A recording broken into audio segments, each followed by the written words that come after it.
Hello, this is Parvathi Puthanpurakkal here. അപ്പോൾ ഇന്നത്തേത് 4 പേര് അടങ്ങിയിട്ടുള്ള എൻ്റെ ഫാമിലിക്ക് വേണ്ടി ഞാൻ ഡിന്നർ കുക്ക് ചെയ്യുന്നതാണേ. ഇന്ന് ചിക്കൻ വാങ്ങിയിട്ടുണ്ടായിരുന്നു. അപ്പം ഞാൻ ഓർത്തു ഡിന്നറിന് വേണ്ടി ചിക്കൻ കറിയും ചിക്കൻ ഫ്രൈയും ആക്കാമെന്ന്. അങ്ങനെ ചിക്കൻ കറിക്ക് വേണ്ടിയുള്ള സവാള എല്ലാം അരിഞ്ഞുകൊണ്ടിരിക്കുവാണേ. എനിക്ക് കുക്കിങ്ങിന് അധികം ടൈം വേണ്ട കേട്ടോ. ഞാൻ എല്ലാം പെട്ടെന്ന് തന്നെ സെറ്റ് ചെയ്യും. ഇതൊരു റെസിപ്പി വീഡിയോ ആയിട്ട് ഇടാൻ ഞാൻ ഉദ്ദേശിക്കുന്നില്ല കേട്ടോ. കാരണം ഇതൊരു സാധാരണ കുക്കർ ചിക്കൻ കറിയാണ് കേട്ടോ. എല്ലാവരും വെക്കുന്നത് പോലെ തന്നെയാണ്. എൻ്റെ ഒരു ഉദ്ദേശം എന്ന് പറയുന്നത് ഏകദേശം 8:30, 8:45 ആകുമ്പോൾ ഡിന്നർ സെർവ് ചെയ്യാന്നാണ്. അങ്ങനെ ചിക്കൻ കറിക്കുള്ളതെല്ലാം സെറ്റാക്കി ഞാൻ കുക്കറിലാക്കിയിട്ടുണ്ട്. ഇനി കുക്കർ വിസിൽ വരുന്നവരെ വെയിറ്റ് ചെയ്യാം. ആ ഗ്യാപ്പിൽ നമുക്ക് പുട്ടുണ്ടാക്കാം.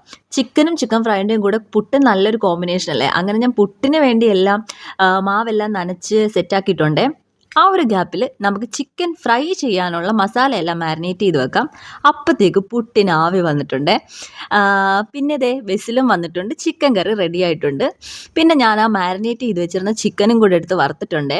അങ്ങനെ ഞങ്ങൾക്ക് 4 പേർക്കുള്ള ഡിന്നർ ഇവിടെ റെഡി ആയിട്ടുണ്ട്. അത്യാവശ്യം എല്ലാം നല്ലതായിരുന്നു. ഞങ്ങൾ 4 പേരും എൻജോയ് ചെയ്തു. അപ്പോൾ അത്രേ ഉള്ളൂ. ബൈ.